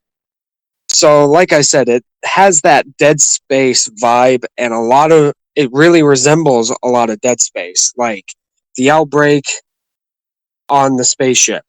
The character you're playing as really resembles Isaac Clarke. And, all the horrors in the game resemble Dead Space. So I think the only difference between Dead Space and this game is that it has a darker feel to it. Because I've seen the screenshots of some of the gameplay, and it looks like all you have for lighting is a flashlight. So I think maybe that will make this different than Dead Space. So I think I'm willing to try it out just to see. Oh yeah, I completely agree with you that it gives off the Dead Space, even though they have stated themselves, the developers stated that they are not trying to create a Dead Space game, even though it gives off that Dead Space vibe big time, but they are not trying to make a Dead Space game. And you just can't help it but think about Dead Space. And I think that's what I like about this game, is that it made me realize how much I miss Dead Space back when it was really good, before it kind of went all shoot 'em up, like with number 3 and stuff. Even though I enjoyed number 3, but I just felt the original Dead Space will always have that place in my heart, because, I'll never forget getting home after work, back up when I used to do like second shift, get my headphones on, turn on my PS3, get the game up, put on my headphones, and really endorse the environment of Dead Space and what it was, with those dark corridors where it made you want to aim your gun while you do like a gun check or, room check, hallway check to make sure there's no creatures. And that was the fun part. Sometimes when you thought an area was clear, it was not, because zombie things of the necromorph, as they called them, just came out of walls, vents, everywhere to scare the shit out of you. And it did a good job. But I am so going to have to keep an eye on this game, because it's definitely on my list of, I need to play this goddamn game. Upon watching the trailer for the game, I definitely agree with both you guys. It gives it a Dead Space vibe. It looks really interesting in that sense, and like Paul said, he pretty much took the words right out of my mouth. Definitely going to keep an eye on the game. It's on the list. Yes, and for those that would like to know more too, there's actually a Patreon page for the Negative Atmosphere. So you can actually help the developers out make the game by Patreon. So, and I'm going to have to give kudos to our newly found staff member, Darsh, who made the article because, like I told the guy that we recently interviewed, Mike Schiff, that if it wasn't a email that told me that this thing existed, I would never know. So in this case, thank you, Darsh, for posting this article, because I got the email about the new post on the website, and I saw negative atmosphere, and I said, hello, what is this? So I read it, and sure enough, Dead Space is the first thing that came into my mind. All right, ladies and gentlemen, let's get down to the final segment of the night, finally. And that is the talk about what can we expect with Sony PlayStation. So let's get right down into it. As far as we know, we have no idea really what Sony is planning on doing with the PlayStation as of this moment. We do know, however, that Sony has, in fact, stepped down from E3 2019. With that came as a big shocker. And on top of that, as everybody should know, when it comes to Sony, they do their yearly, what do they call it? PlayStation Access, which usually happens around November, December time. They even canceled that last year on account of not having much to show. So that makes me kind of skeptical of if this is the same reason why they dropped out of E3, because they don't really have anything to really show us. I'm wondering. Or if their focus is mainly right now PS5 and they don't really want to say anything about it right now. However, though, as Tessa and I have noticed, I do not know if Tristan knows, so he can gladly shine his thoughts on it if he has anything too. But as me and Tessa know, Sony did come out with some interesting games where it involved having to use the console, which was the PS4, and you actually had to download an app to your phone in order to play the game.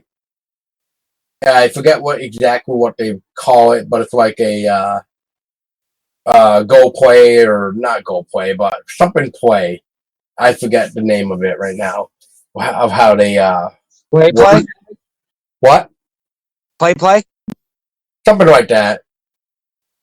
And it's kind of cool, but as we were kind of mentioning before about how like Xbox is trying to do Steam and how you can be able to play stuff on different devices, I'm not sure how this is going to work if this Play or whatever it's called requires both a console and your phone.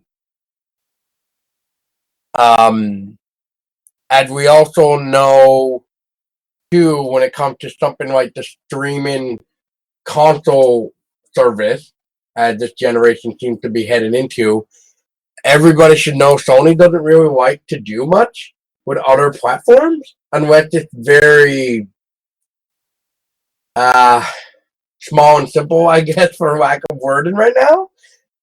And like, you know, we don't really see a crossover between PlayStation and Xbox where we can play with everybody. But we also saw a crossover with people from like PC and PlayStation on games like Rocket League and maybe more. But Rocket League is definitely one that I definitely know was computer. If it did work with Fortnite, I do not goddamn know, because fuck that game. I am not into that type of shit. Fortnite is not for me. I know people sometimes call it a kid's game, and other adults say it's not a kid's game. I just don't fucking care. Okay? Alright. Let's get that out of the damn way. It's a game, okay? So it's whoever the fuck wants to play it. Alright? Just like Minecraft. If you're into that bullshit just to build and grind and whatever, then that's just, you know, that's all you. But not me. So Tristan, what are your thoughts on this? Oh. I really don't know. I do agree with you about Fortnite. That shit's bullshit. But the whole thing about Sony dropping out of its own thing and whatever else it's called, IGN, right? Whatever. Right. I think, it could go both ways. Last year, Xbox and PlayStation have always been head-to-head with graphic-wise. PlayStation was always doing so good. But when Xbox One came out and PS4 came out at the same time, Xbox took the win for graphic-wise. So, there might still be a little bit of bad blood there, but I think they just need to kiss yeah, I think all in all that if that's the reason, or if they're trying to keep the PS5 concealed, or also when you said that they didn't have much to show, maybe Xbox is winning the game wars right now. Who knows? Well, see, that's really funny that you brought that up, Tristan, because when PlayStation announced on social media that they were stepping down from E3 this year, you know what Xbox replied back? Hey, everybody, what's that? What? We're going to be at E3 this year, so we will see you then. Ooh, talk about a slap in the face. Yeah. However, like I said, they've always been head-to-head. Oh, yeah. They always have been, and there's always going to probably be that bad blood until they kiss and make up. I mean, Jesus. Just who the fuck cares? Just let everybody, cross over with everybody, and then problem solved. Then we don't need to worry about this whole console gaming service bullshit, I don't think. But then again, I don't know. Even if that just became its own service, I think that would be fine. If you wanted to, because, that would require a big server to allow everybody on from different platforms. That's going to be costly. So I could see that being its own server if you wanted to, like let's say I'm on PlayStation and Tristan's on computer and Tessa's on Gaybox. I mean, I don't know. I mean, Xbox. I call it Gaybox.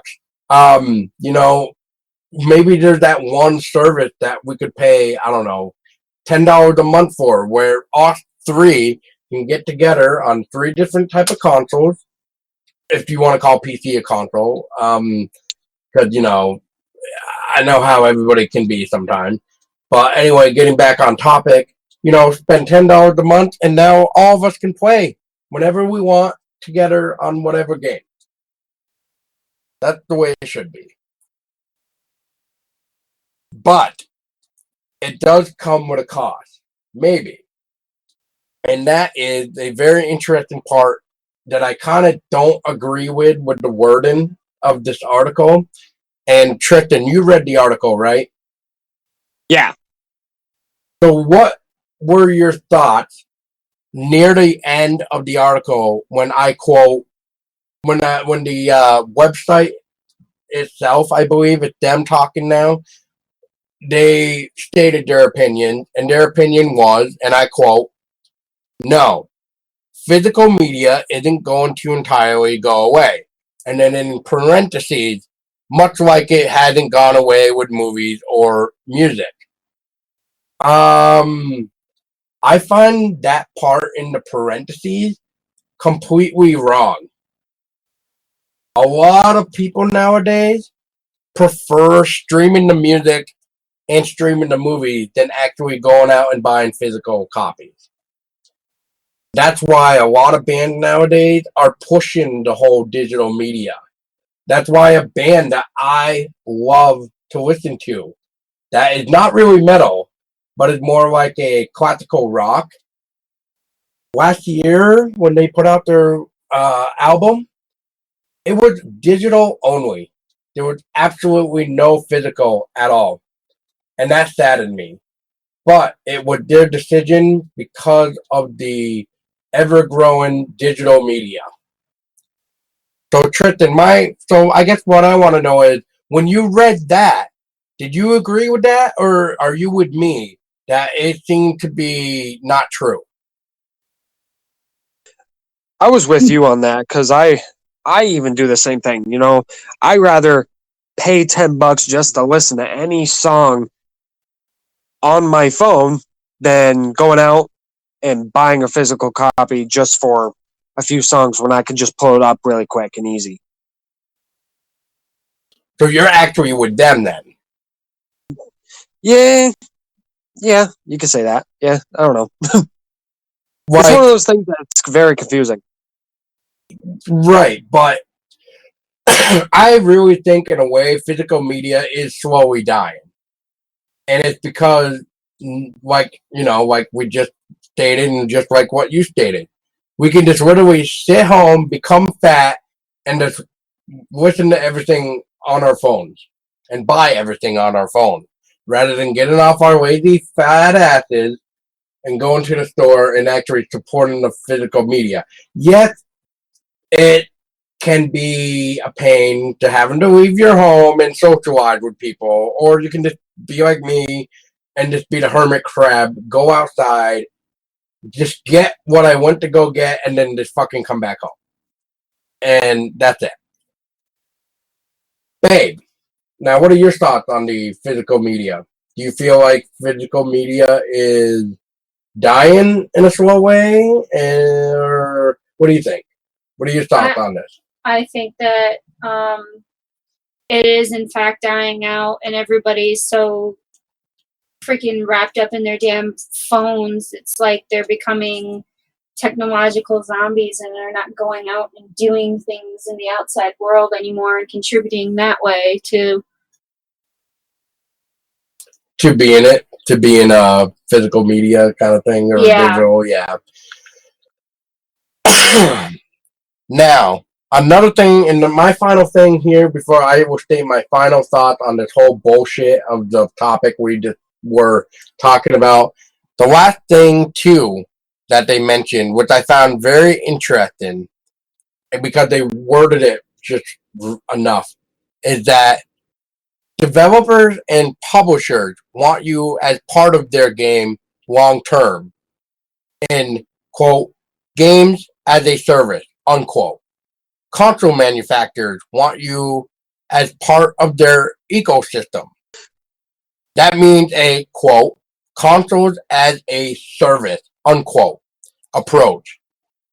They also want people to be able to have it as like their own account rather than having it on a specific device. So it almost feels like they want it to have your own account, that you can use your account on practically any device and not just one. So I guess my final thought on this is, this sounds really sketchy. If they want you to have your own account to have it be used for everything, that almost sounds familiar in a way.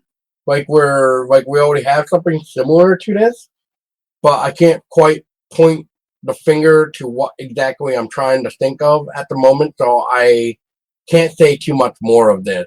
However, my final thought for the entire topic of PS5 possibly becoming a console gaming service, I'm not impressed.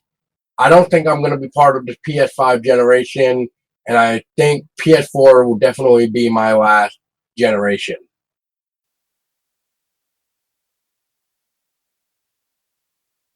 My final thoughts about it is,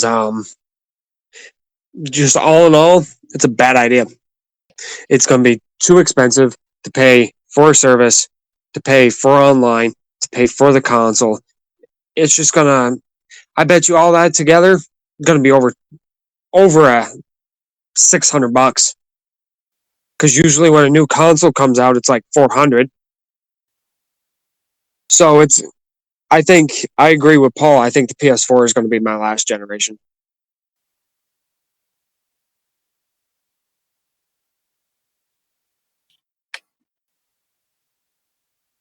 gonna have to agree with you both on that. PS4 is definitely going to be my last console that I join for the generation because the PS5 just seems fucking ridiculous.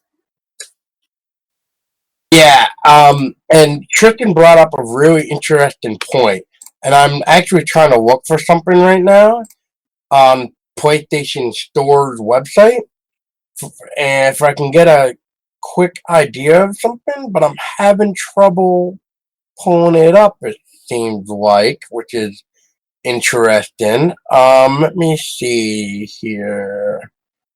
There's gotta be a way to find this. I just gotta figure out where it is. I guess I'm gonna have to use Google. Anyway, from what I can tell you, which, like I said, we're going back to like what Tristan was bringing up. So, if we have to get a new console, or do we not have to? All right. So let's put it. So let's add it up. So let's say PS5 comes out. It's $400. Okay. So most of us who have tax have to pay tax. So that's going to be like $440 probably with tax. Now, PlayStation Plus went up for a year subscription of $60. Get that with tax because everything has to be taxed stupidly now. And that's already $500 right there. Now, PlayStation does have another stupid type of thing going on. And that's where I'm trying to figure out how much it is. Alright, here we go. So, if you wanted to join PlayStation Plus, or sorry, PS Now, you're looking at $10 for your first month. So let's go back to what I said. We're already at $500 because, you know, we got the console and we got the PlayStation Plus. So now, if we had to pay for PS Now, which is like a streaming service for a game, that's $10 for the first month. Okay? So that's $510. But now let's back up. What if this person already used PS Now already? Well, ladies and gentlemen, that price doubles. So now, instead of spending $10 a month, you have to spend $20 a month for the PS Now service. So let's go back and do the math again. That's $520. Or if you're one of those people that like to have a year subscription, you are looking at a total of $600. That is the console, PlayStation Plus, and PlayStation Now. Holy shit. No thanks. So, like I said, I'm standing by PS4 is my last system. I would never pay anywhere for the $510 to $600 like I just mentioned. Tristan, what about you? For your final thoughts after what I just explained with, you know, how much it would possibly be, what do you think now? I still stand by what I said before. It's going to be too fucking expensive. Who is going to pay over $500 for a console, a gaming service, and to play online? I sure as hell won't. Neither will I. And Tessa, what is your final thought for this entire thing in general of what we were talking about? That is a big fat hell no to the PS5. There's no way in hell I would ever support that. It's just crazy how much money you would have to spend. Yeah, exactly. unless they somehow do something with third parties like Spotify and Hulu did, or maybe something. I still need to figure out what Xbox and Steam are doing to learn more about this xCloud thing and stuff like that. But we really don't know what PlayStation is working on, and I just don't know how I feel about the future of games. So, anyway, guys, thank you so much for listening. This was our first topic of trying out something different while giving you guys our first impression of trailer reactions. I hope you enjoyed, and if you did enjoy, what trailer got you talking? What out of what we talked about are you more excited for?